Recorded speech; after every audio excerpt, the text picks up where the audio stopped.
Hello, welcome to the Wire Jungle. Welcome. For our, is this our fourth stream? Fifth? I don't even know. Welcome.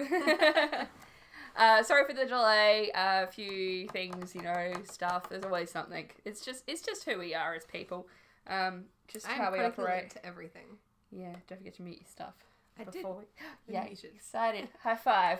Professionalism. Yeah. So, I don't know how many of you know that Simone and I, along with our friend Kate, went to Melbourne for last weekend for Speculate, which was, I think, was that their inaugural event? Yeah, it was the very first Specfig festival in Melbourne. So it was specifically aimed for like sci-fi, fantasy, horror. But it was aimed for writers. It's not a reader festival. It was a writers festival. Which luckily we're writers. Yeah. So that was good. Yeah. And readers, but also writers. It was super good. So many cool authors. So cool. So many good panels. We're going to talk about, for the next couple of streams, actually, we're going to be sharing some of the things that we learned there. Today we're going to be talking mostly about description and how that works in your novel to clue to certain things and, fun stuff like that. World building. Yeah. Exciting. Character development. Character. We love it. Yes. Yeah. What did you find most helpful at Speculate? Oh, the most helpful. Or the most, I know what was most fun, but... Yeah. I mean, it was all really good. But the thing that sticks out the most is probably the live Dungeons and Dragons session. Was pretty exciting. But it made me just sad that I'm not currently in a Dungeons and Dragons game. I know, I want to play Dungeons and Dragons with that group. We need, yeah. Can we, hey, Jay Christoph, Amy Kaufman, and all others. Kate Max? Yes. Yeah. Yes. Yeah. And the other one, I'm very sorry. It's... Forgetting what was the name of the... It's gone. Dryad. It was... he was the... Yeah, he was a tree. But like a girl tree. Anyway. It was a great tree. Anyway. Start a game. Invite us. Yeah. Let's do it. We'll film it. We'll put it on YouTube. Exactly. Yeah. It'd be so much fun. It'd be very helpful for everyone's careers. Exactly. So they did developing characters using Dungeons and Dragons and did like a short little run of like up to the mountain to see why the dragon's attacking people, and sheep died and people cried and the mystery was solved. Set on fire. Yeah. Accidentally, but that it saved the day. It saved the day when Derek Brightblade could not. Really, it was good. It was just fun. It demonstrated why I like role playing games are fun. And maybe later we'll talk about role playing as a writing tool. Yeah. And how that can be a great way to take a break from just being in your own head. Yeah, exactly. Living through your characters. Make other people be in your head for a while. It's great. Yeah. Make other people suffer too. Dryadeline. Thank you, Kate. Yes. Thanks, Kate. Dryadeline. Dryadeline was the name of the awesome tree girl who was more tree than girl.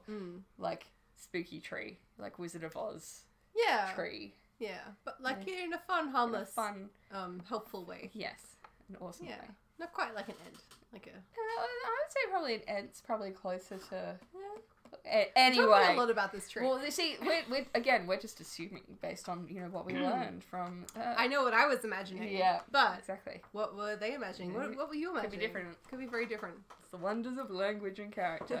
We're going to jump into a sprint for 5 minutes once I bring it up. Get your novels ready. Yep. This is the time to open everything that you should have to open. Where you are? You start. I'm not. I don't know. I don't know what I'm doing. We'll work it out. Yeah, it's going to be fun. All right, we're going to do 5 minutes and got our writing that's a sprint. fun image. Yeah, I was like, I'm interested by this image. It's the way he's standing. Plus the orange caught my eye first. But I kind of want to know what's going on there. What is he looking at?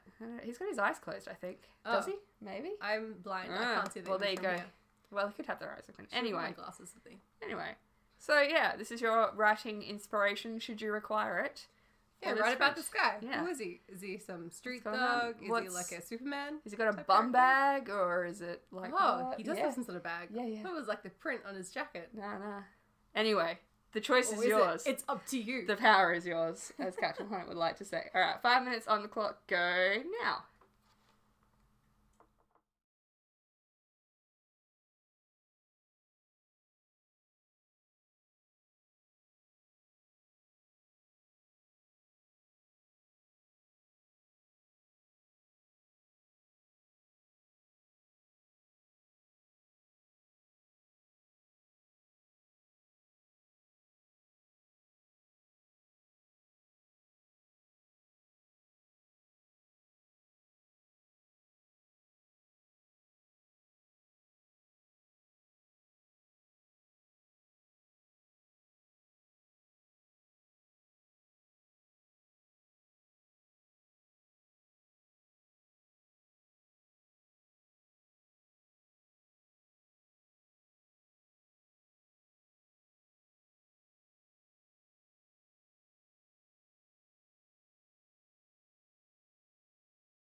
Oh, hey. Hey, Yay. back. Stop writing. Oh, stop. Hooray. Take your hands off the keyboard now. Yeah. I can see you.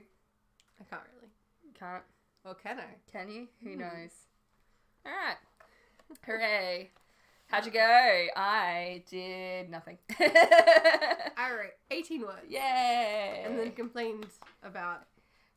We got into a discussion about how to describe, which is topical, actually. Exactly. We actually did get into a discussion about how to describe a female character without being, like... Cliche. Yeah, like super cliche. It's like when you spend so much of your life growing up surrounded by the male gaze in books and fiction, it's hard to cut away from that. Yeah. When you're writing, I don't know, female characters in like a sexual way, but not like an objectifying way. Yeah. Like, I still don't know the answers. It's a very complex thing. I'd be like, she had a body. She had a body. It was hot. Yes, I was attracted to it. But also her personality was amazing. Yes. Yeah, I'm not. She was a rocket scientist.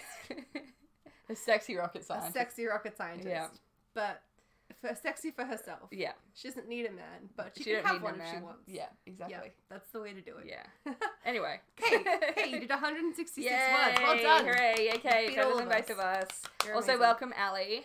Yeah, hey, Ali. Yeah, how many words did you do, Ali? Yeah, how many words, Ali? Yeah, Ali, tell us. Waiting on you. So... We were going to talk about some stuff, which I just have to get up screen. In terms of, like, character development, I guess, and, like, describing characters, one of the things that I found really interesting in that they talk about is, like, everyone describes hair first. Hair is the go-to. And I was like, no, hair is definitely where I go first and, like, sort of work my way down. But to be fair, like, when I look at a person, the first thing I look at is the hair. And I feel like that may be similar for other people. So, like, I feel like it's a fair place to start. Oh, 0 words, Ali. Yeah, you suck. No, you don't. Get out, Ali. I know. Good job. And, like, I guess hair is also the easiest way to differentiate a character. Yeah. Because it's an easy, like, callback. You can be like, they were blonde, they were redhead, they're bald. Yeah. Like, it's an easy way to characterize someone. There's more options than tall, short. Yeah. Because they can be tall with brown hair or short with brown hair. Yeah. And then you have 2 different characters, but then it's like, you know, at least... Yeah. They have... Okay, no, that's not what I was trying to say. You can both be the same height, but one of you can be blonde. And one of you can be brown. Yeah, I just thought it was like, that was the thing that I was like, oh yeah, I totally do that. And now I'm committed to not doing that. And being... Yeah, you know, like... Yeah, and like, well, not just be like that be the first thing for every character. Like, maybe I'll bring it in later.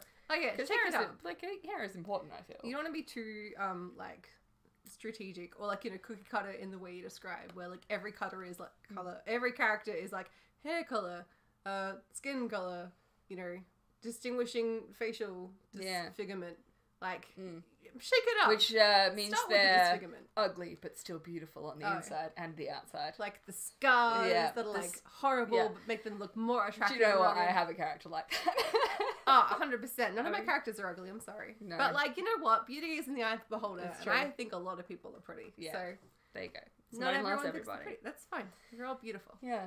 It was also brought up about how, like, describing characters, like, do you describe everybody in your book so that it's explicit as to, you know, like, race, gender, all that sort of thing, like class, or do you only describe some of them? And there was this really interesting talk that Amy actually brought up, that she wouldn't describe everybody, but then she found that readers were defaulting to, if you didn't describe it, be like, okay, well, they're just a white person. Done. I mean, and that's a thing that I guess, because we've grown up in this kind of, like, culture where, like, vast majority of characters, like, protagonists and side characters are just white. So, like, it's not good that it's the default, but it's understandable why it is the default. But also working to change that, I think, is positive. And, you know, if you especially want to specify that your people in this world are not white. Yeah. Especially if they live in a non-Western country. There was a book somebody was telling me about where they don't specify anything until like partway through the book, and you actually come across a white character, and they talk about the white character, and it's not until that moment that this person was just like, oh, wait, these people aren't white. Like, wow, I just assumed. So I don't know that I like that. I feel like, I don't know, you should at least subtly imply something at the start. So even if you miss it, you know, that you're saying they're not white. Maybe without using food. Maybe if you actually closely read, you could be like, oh no, they've mentioned they have this colour. Yeah. Whatever. Like, but maybe not food-based colour. I mean, descriptors. No, don't fetishize That's a whole other people thing, of colour by describing them with food. Unless you're also describing your white people compared to food. Like, it was the colour of yogurt left in the sun. Yeah. That's gross. Oh, no, okay, no, you're banned now from describing things. There's a whole other thing you can look into about, you know, like, you know, ways to describe people without being gross, essentially. Yeah, but yeah, like actual colours. Yeah, colours have cool names. They do have such cool names. Like hazel. I love azure. Azure. Yeah. Blue. That's a blue. That could be like a that's cool the azure sky for like for someone who's not human. Alien race. Yeah. I guess, I mean, if you want to paint yourself blue, you do you, man. If you want to have blue somebody yourself. who is like just takes the war paint a little bit too far, they can roll with that. Yeah, Tobias Junke. Sorry, you don't know Arrested Development? We can have a discussion. No, I don't about know. this afterwards. We are going to have a discussion around this afterwards. Watch Arrested Development. This is like required watching for this show now. All of a sudden. Oh dear. Yeah. No. Sorry. You have education to go through. I've just let you all down. It also brought up, like, don't just describe, you know, the hair and, like, the facial features and, you know, the fact that they have a limp. You'll be like, and they had a limp in their left leg. But sort of showing these things in different ways, and consider describing mannerisms and how they move, which could clue to the limp. You don't have to just be like, they had brown hair and blue eyes and dark skin and they limped everywhere. Yeah, like, because they had a limp. Describe the whole show not tell. Yeah. Which is what it comes back to into a lot play. of time. But also don't forget about things like a limp. Like, if Yeah. your character has like an injury or like an illness. Or they're deaf. Like, Or they're Hawkeye is deaf, thanks Marvel. Yeah, but like, if you're going to introduce this as a character trait, don't just like make it explicit. Forget about it. Yeah. Halfway through your novel. Yeah. Like, and be they consistent suddenly with run that. up a hill and slay the dragon, and Yeah. you're like, wait, weren't they like missing half of a body for a while there? Yeah. How they Don't have your blind person be like, I see this thing. I Like, see. Do they? Really? I mean, how blind are they to begin with? Is it the actual, like, the shadow? Yeah. There are levels of blindness. You're like, oh, I understand. But, you know. Because that's a colloquialism, but like, oh yes, I saw them on the hill. Yes. Just be consistent. Yeah. Consistency is good. This is why, like, a character Bible is a good idea, where you can keep down these details. Yeah. And remember them, and hopefully, you know, use them. Look at it. Come in handy in editing. Look at the character Bible. Don't just write it and forget it. Yeah. Also speech and how they interact with others. It all comes back to show don't tell, but those things like dialogue, like word choices that they use, like somebody who is, you know, an English lord. A fancy man. A fancy man. Or talk in a different way. Yeah. So like a little cockney, I can't do an accent. I half tried. The language they use will be vastly different to somebody who is, you know, kind of like a bogan. Yeah.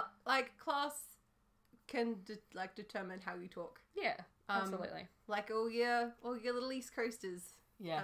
The Australian East Coasters with your weird convict accents. It's a pineapple fritter. What? Pineapple fritter. Pineapple fritter. What's a pineapple fritter? Okay. Oh, what? Okay, it's a deep fried. Why deep fried pineapple? But it's a thing. Okay, but the thing is that they call it something else, and they're wrong, and it's like bathers and trunks and all that. Vase and vase, but that's an accent. Yeah, that's you can't really tell. Also, it's a vase. Yeah, it's a How vase. dare you? Vase. So all of these things conclude to where like somebody is from, without you having to be like they are this and this and this and this and this, and 5 paragraphs later you've finished describing this character in wonderful detail, but the reader stopped reading. Yeah, because they don't. 4.5 paragraphs ago. Also, like, seeding details through the novel. You don't need to introduce your character with, like, you know, a whole page. Just, like, through bits and pieces as you go. Like, it's fine. You don't need to know every single detail, like, from the get-go. Yeah. Ali points out, if you can not keep referring to weird coloured skin over and over and over throughout the whole time. Don't do that. They didn't forget it in a chapter. Maybe. I don't know. Maybe they did. Maybe he'd have a character that is, like, iridescent. Like, slightly changes. No, like, I had a character mystic. like that. Yeah. One of my last year's NaNoWriMo novel, was it last year? When I did like a sci-fi, one of my characters was an alien species who was part octopus. Ah. And so his color changed because he could camouflage himself. Ah, that's awesome. So like his color would like reflect his mood, like a mood ring. It was a living mood ring. Just people be like, put their hand out and be like, hold my hand, tell me how I'm feeling. What colour did you turn? It doesn't work like that. But, you know, great interactive. That's awesome. It's a great interaction. But yeah, also like camouflaging because he could blend into his surroundings like an actual octopus. It was a good one. Yeah. I like Linus. It sounds awesome. I'll revise that novel one day. You should. I will. Yes. I will. Excellent. I think that's all I had to talk about. Anything pressing for you guys that discussion? Ooh, Kate brought says, up? Stop changing the specs in our display. In Fire by Kristen Cashaw. When she talks about how pale the Pikmin are. Picanians? I don't know. You realise that you've been referring to all the characters as the default, but they're not. Yes. Yeah. Yeah, that's exactly. a good point. That actually might be the book that you were talking that about. I was, because I have read that. Perhaps. Or maybe other people do it too. I'm sure it has happened more than once. But yeah.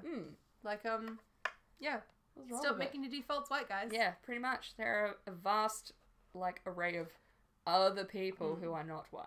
Even, especially if you're writing, like, a medieval fantasy. Oh, like, black people lived in medieval England. I don't know how to, England were, like, massive colonizers. Like, they went everywhere and they brought people back to their country. Yeah, and some people were, like, just traveling around and were like, hey, this seems, I don't know why, because it's freaking cold. Like, why you would want to trade. I mean, you know, but, hey, maybe you're sick of the sun. The sun's pretty shit sometimes. That's true. Yeah. Maybe. And, like, also people of colour weren't all just slaves. Like, some of them were actually, like, free There's, citizens. In Scotland, there's a particular person in history who was like a king or a lord that I read about not too long ago, who we're pretty sure was black because of the fact that they called him like Black Kevin or what? Not Kevin, because he could have been, his name could have been Kevin. I don't know, but like it's essentially like the Gaelic word for black. They called him. But you know, black. history loves to whitewash because it was mostly if you have by white men. If you have an all-white medieval fantasy, stop that now. I'm a not be impressed. Especially if you've got things like elves. But like a black person is beyond your imagination. Yeah, like, that's not cool. Do better. Do better, black guys. elves, man. Come on. Anyway. Sorry if you're feeling personally attacked by our last. But you should have more people of different races in you. Yeah, that's all. We're gonna leave it at that. We're gonna go into another sprint. We're gonna move on before we scare away everyone. So you can fill this sprint with all the colours of the people rainbow and the elven rainbow and. Elves don't have to be white. They could be any colour. Yeah, exactly. They could be the colour of yogurt that's been left in the sun for too many days. So like a weird yellowy cream colour? Oh. Yeah. Whoa. That would be great. Elves are always pretty. Let's make some ugly elves. Yeah. Why are they always so attractive, huh? It's unfair. It's not. They're immortal and pretty? Exactly. Like, that's not fair. Give them some flaws. I know, right? What do we got there? Alright, black so elves. our image. Yes, Ali, write some black elves. Yeah. Do it. Do it, Ali. Do it right now. Savannah dwelling elves in a place. Is that place the savannah? This is good. Also, I guess just to slowly throw in there about like people of color and like the location of where you are. Like, yeah, sure, you know, like if closer you're not to the equator. Closer to the equator, skin colors get darker because of the sun, and then like further away they get lighter. But then, you know, like and that's totally fine when you're having a setting. But then also, remember people like to move around and people travel. People travel. Like this dude who's clearly swimming between buildings, I guess. And he would have originally evolved somewhere with ice. Yeah. Where you would not swim. Looking at him. What a traveller. Yeah. Travel, 5 stars would travel again. I like his eyebrows, actually. Yeah, they're nice. That's what I like about this. Like, he's got solid eyebrows. It's enjoyable. I like that one. So yeah. Here's our photo for your writing inspiration needs. Write about some swimming, perhaps. Exactly. Swimming elves. Maybe they're swimming to get to the next country. Yeah. To do some travelling. Yeah, exactly. Check it out. You can swim the English Channel. You can. It's legit. Not pleasant, but you can do it. It's possible. Alright, 10 minutes on the clock. Starting now.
Stop writing. Stop it right now. Beep. Yeah.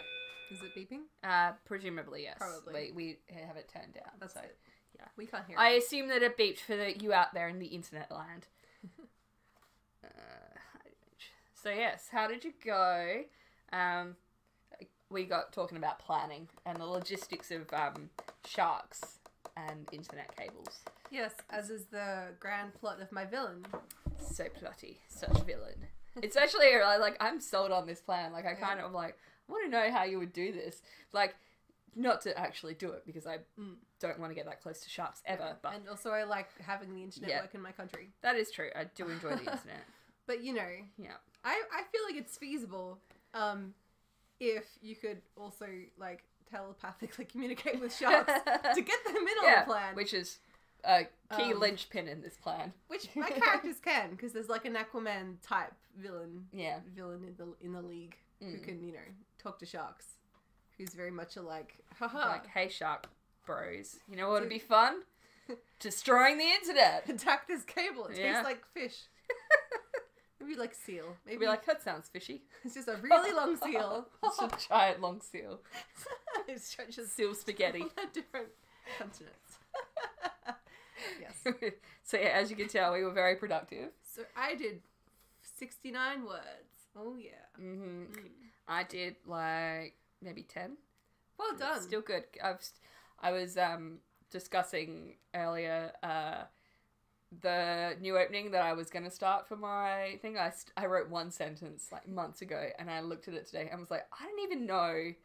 This sentence doesn't make any sense. Like, it's a bizarre sentence, and I have no idea where I was going with it. And like, I know what I had planned as well, and I'm like, I don't know how this fits. Just delete the one sentence. It's a weird Start sentence. again. That's fine. Congrats on doing 235, Kate. Woo-hoo. Love it. Love your work. So good. Oh, achievement. Wait. Woo. Yay! Achievement. I keep forgetting I have that. Yay. Such a fun, fancy feature. Yeah, it's so fancy and such fun. Much feature. Anything you want to share? Did you write any cool lines? I can... No. You don't need to... No. Well, I can tell you that one of my villains... Actually, no. The Aquaman type villain, his name is Sharknado. Because Shark Boy is already a hero. Yeah. And Sharkman felt too derivative. Yeah. So Sharknado is his name. But he has the name because one of his powers is be able to, like, jump out of the water like a shark torpedo. Yeah. And like in one of my previous scenes, he knocks into like one of the flying heroes and just like knocks him into the sea. That's how he grabs you. Ah, so he's like so brings you down to his level because he knows that he can't like the water is his domain. So he's like going to bring you into the water. Yeah, that's fair. And then he will mess you up. And then like try to drown you and beat you up. Are you gonna have to change that for copyright? I don't know. Maybe. Find out. It's my editor to work out. Put your suggestions for Sharknado's potentially not copyright destroying name. I mean, like, in the comments. Is it copyrighted? Yes, Sharknado, Kate. It's exactly like it sounds. Exactly like that's spelled. Yeah, that is correct. Yeah. I've not even seen the series. Maybe I can just claim like ignorance. There's a movie series called what? This? How strange! No, sir. I've never been on the internet in my life. What's the internet? My country had its cables cut. By weird sharks. We've come full circle. That's great. Oh, so what's your sentence? Read your sentence. My sentence. Oh, do you want to read the terrible sentence? Yeah, let's do it. Oh my god, where did I? It's who? Oh, because it's a no. Did I close it? I must have. Anyway, so you can have my new sentence. I think the old sentence was like, the blade felt both hot and cold in her hand at the same time. I'm like, I don't... Very physically impossible. I don't know. That's how science works. It's science. It's a fantasy novel. So we can just suspend disbelief for that one sentence. It's like, not to shame my friend, but one of my friends once wrote, I'll never forget this, this man, like, gripped an orange, and it was like a sponge, and I was like...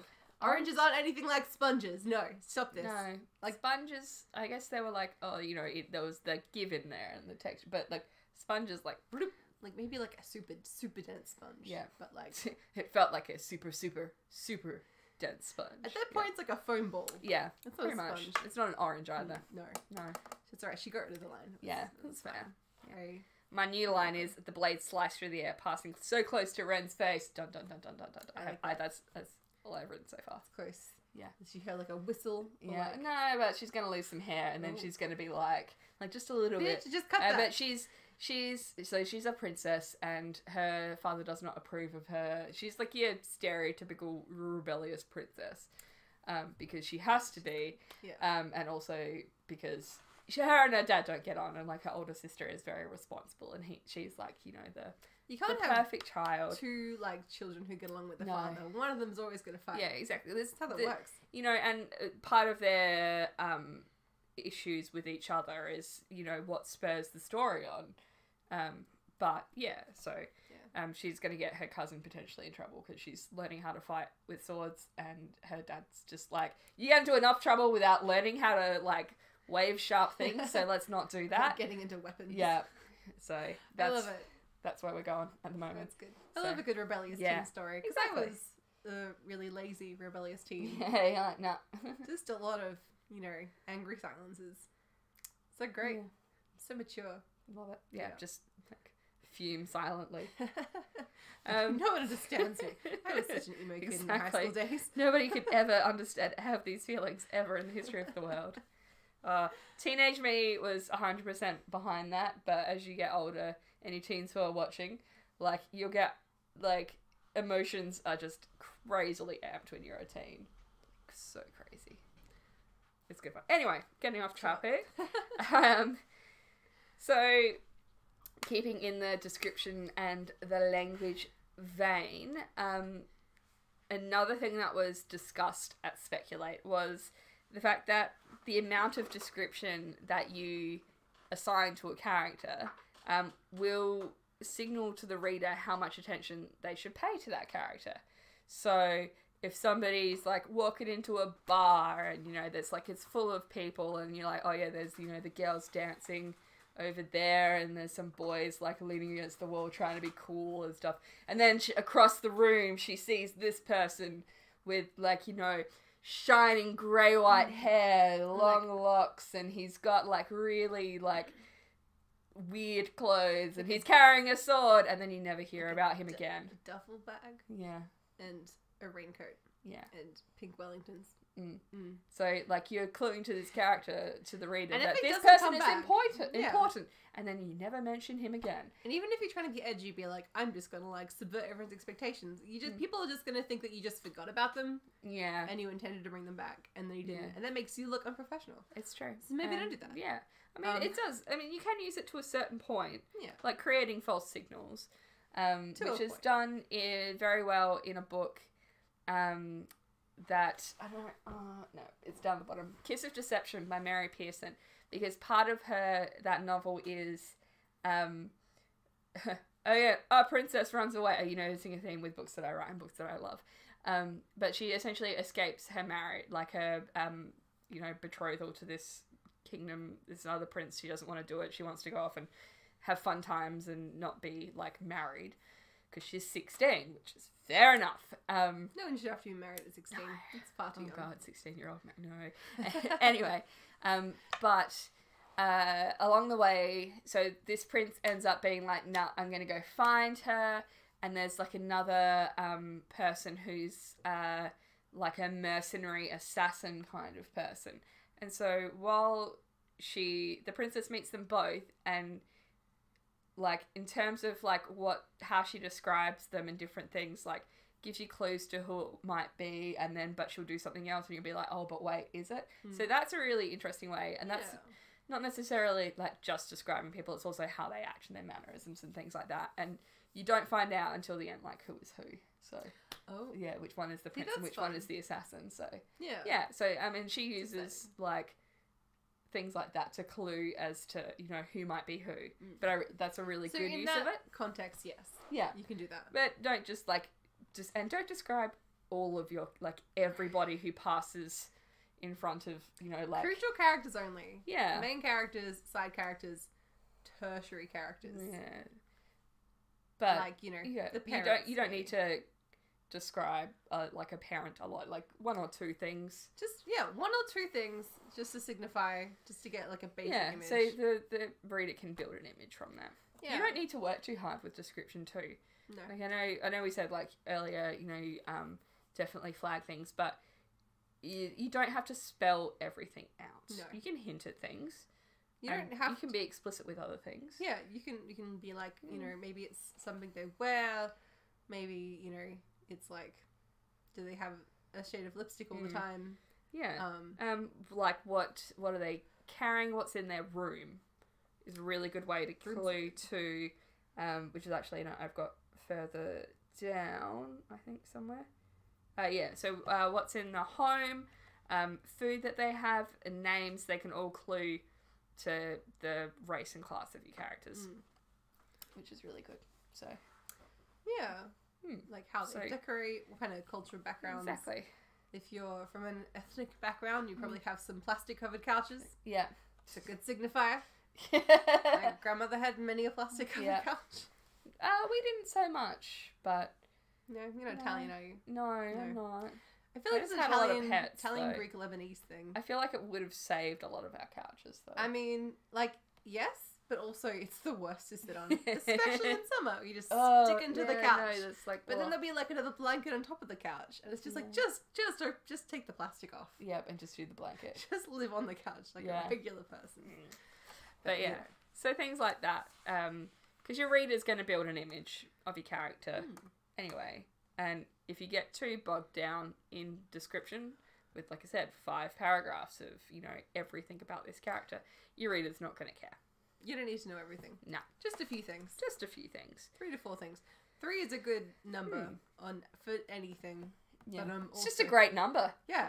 Long live 3. It's the magic number. Like, jokes come in 3s, other things come in 3s. Yeah. 3 is a good round, like, number. So if you're looking for how many things should I do for X, probably 3. Yeah. Just do 3. Just roll with 3. How many kids? Probably 3. Yeah. How many, 3 pizzas should I have tonight? 3. 3. Definitely 3. Order 3 pizzas. Do it. You deserve it. You earned it. You've done pizzas. 2 sprints and you've got 1 more to go, and then you can have your 3 sprints in a virtual ride-in. Hey! Magic number. Multiple point of view.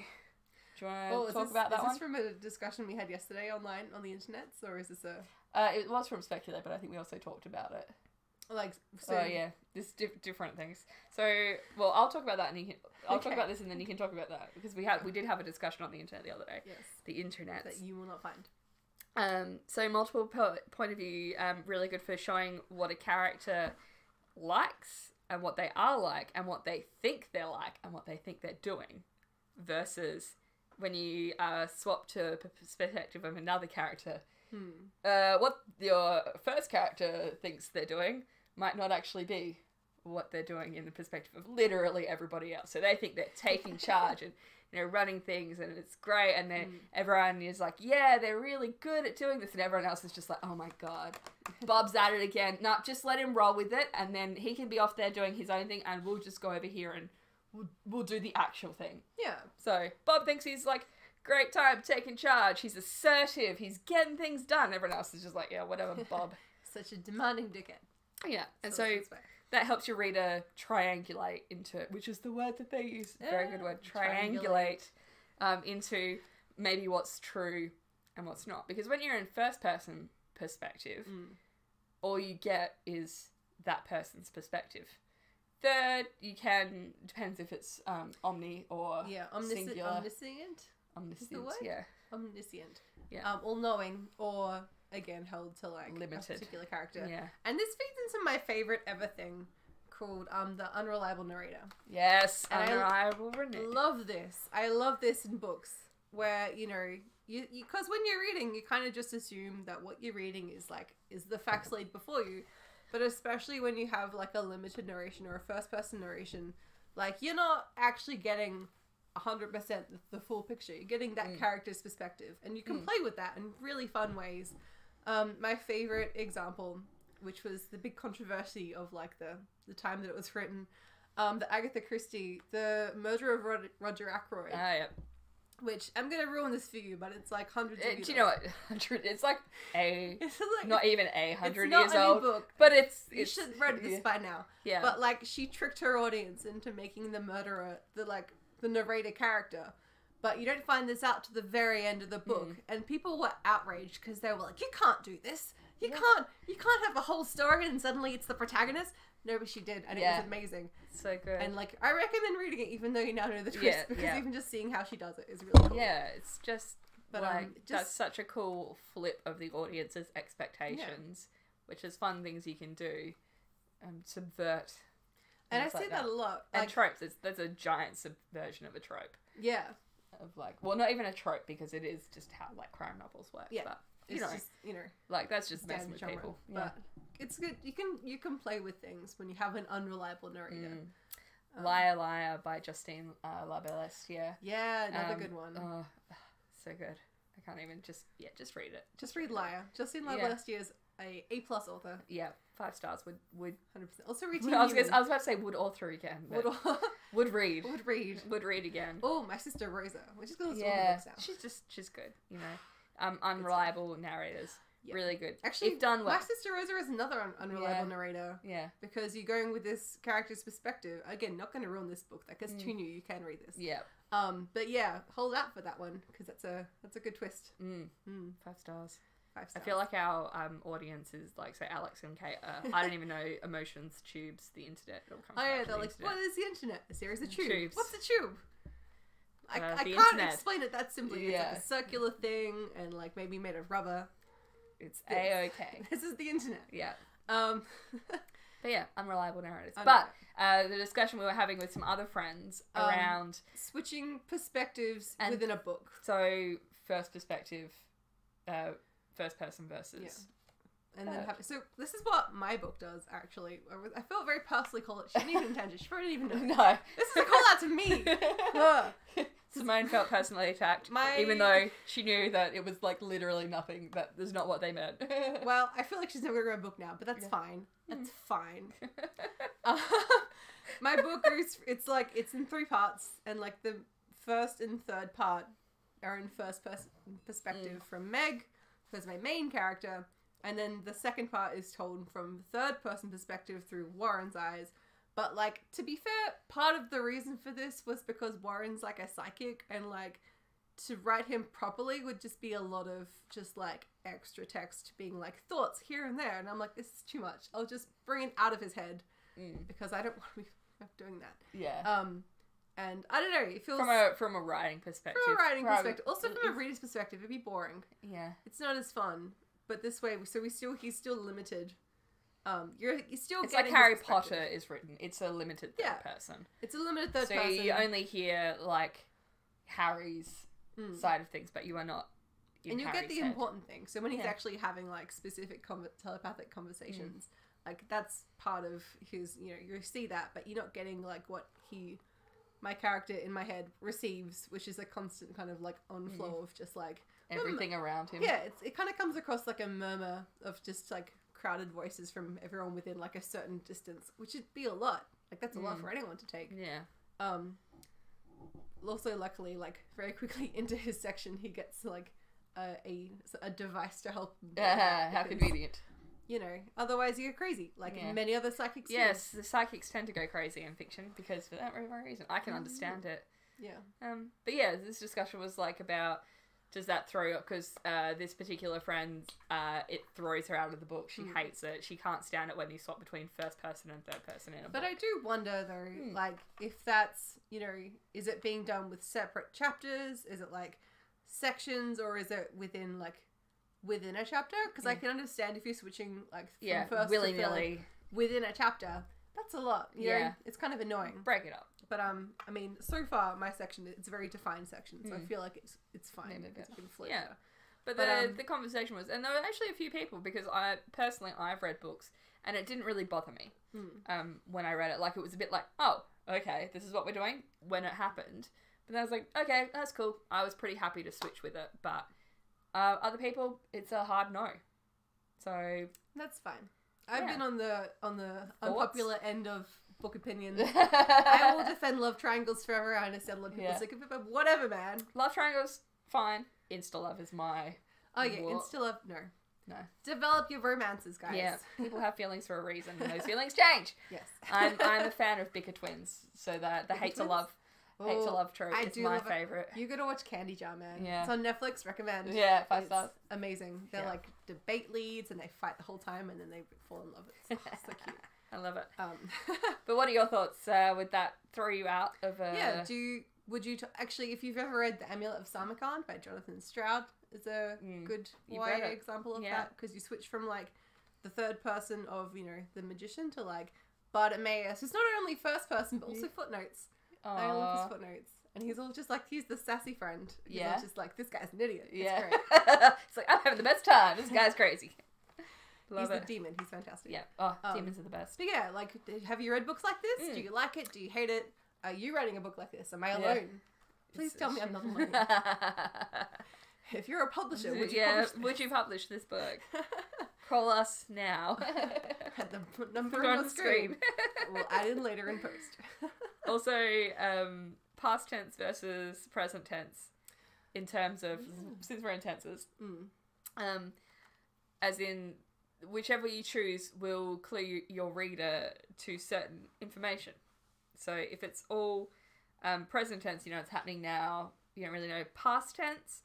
My favourite describer of this is the Ellie Chronicles and the Tomorrow When the War Began series, because Ellie writes the story is written in essentially journal entries, which they don't really read like journal entries, but they are written as journal entries. So you always know Ellie, like no matter what happens, Ellie's gonna survive. Like she'll be writing about it, so you know she makes it out. Unless she's like, unless they're like found journals. And she died afterwards. But even to a point, the stuff, whatever is happening at that point, you're like, and there's some bits where I was just like, ah! But I got through some of those just being like, well, I know that Ellie survives. Like, everyone else is, you know, like, all bets are off. Yeah. But using past versus present tense can clue to certain different things in your manuscript. I also think sometimes, especially when using, like, the tenses, the framework that you're using for the story is a consideration. So... is this a story like you're just telling it and that's his, or is this a story that someone else, like another character, is telling somebody? So we recently read for one of our book clubs, Hoof is Death by Nyandi Okorafor. Yeah. Where it's the whole narrative is being dictated to a journalist from the girl, from the protagonist. So it's like past tense. It's like an active past tense, but like in some of the descriptions, it reads like it's being dictated, and it is. Or even something like The Handmaid's Tale, where the entire thing is found recordings, which aren't necessarily in chronological order, which is kind of cool. If you want to. No. Sorry, Matt and I are having a conversation off screen with our eyes and small gestures. Continue. But yeah, so that's kind of told in like a present tense kind of way, but it's from the past. Because it's found footage. We don't actually know if she's alive or not, because it's like the thing, she's not there telling the story to your face. Handmaid's Tale. Season 2 is started out now. It's SBS. I had a lot of feelings about that book. Yeah. It was my thesis topic book, so I'm a huge fan. Margaret Atwood, please write me. You're excellent. Have you read anything else of hers? No. In my pile, though, I have Heart Goes Last pretty high up. I'm keen to get to that here. I've got the second Mad Adam book, but yeah, any favourite books that you guys have that have done past or present really, really good? What do you guys write in?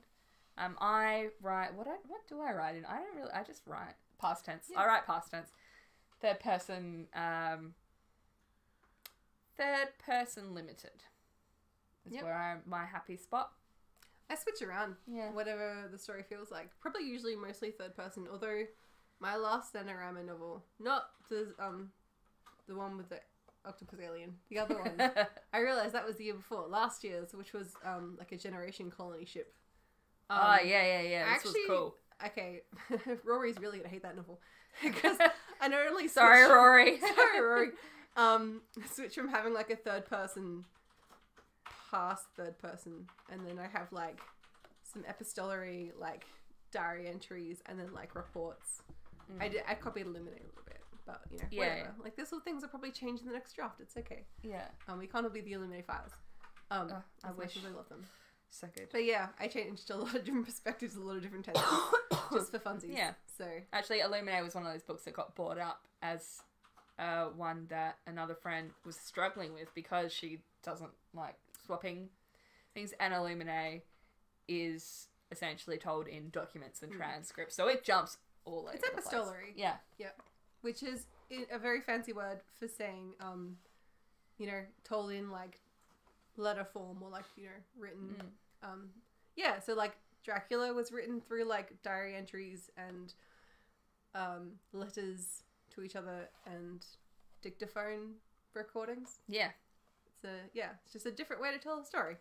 It can be fun. That's some reading you can do. Read Speaking Dracula. of telling stories, we should do another sprint. I think we're overdue for a sprint. Yeah, we are like way overdue for a sprint. Well, we started late. We can end late. Did. This is fine. That's true. People are still here. All Ali's right. still here. Hey, Kate's still here. hey, Ali. Hey, Kate. Keep it rolling. All right. So, gonna do another 10 minutes.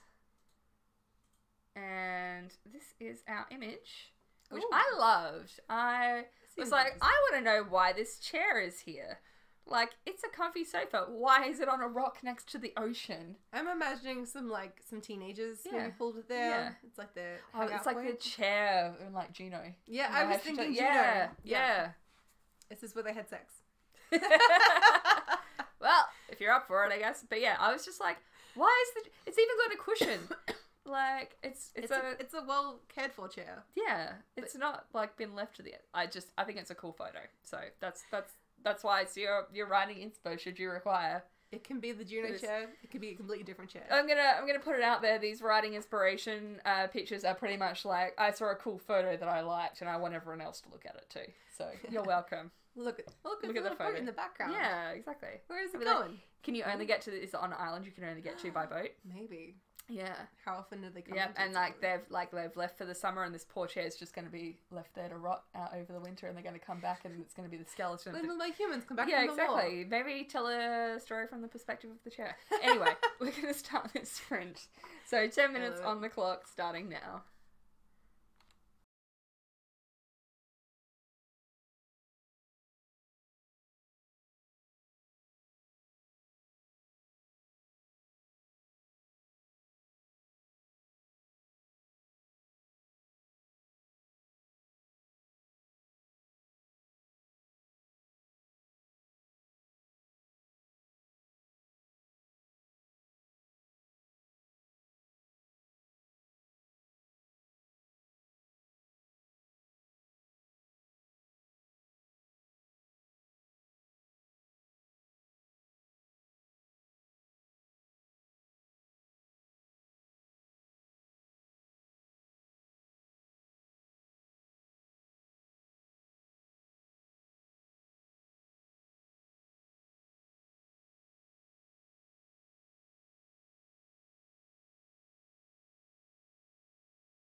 Stop writing. Stop writing. Yay. Stop right now.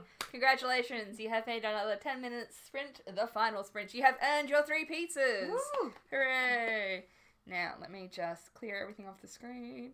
Hope that you had a super productive ride-in. And that everything is going well. And that you have, in fact, earned your 3 pizzas. And, yeah, I did not. I've been planning. Yeah. I've been planning. So, you know, we're going to roll with that. Planning is important. Yeah. I got 56 words. But I hate all of them. That's an achievement. I'm going to give you the achievement there. Wait for it. Yeah, congratulations on hating everything you've written. The problem with revising is that it needs to work. So I'm probably going to delete this entire chapter and write something better when I get home. But I worked out what not to do. Exactly. And that's still progress. It's true. There's always a brighter side. Progress isn't always defined by word counts. No. Especially when you're editing. Sam Sykes says sometimes it's by how long you've cried on the floor. Yeah. Yeah. A lot. Spoilers, a lot.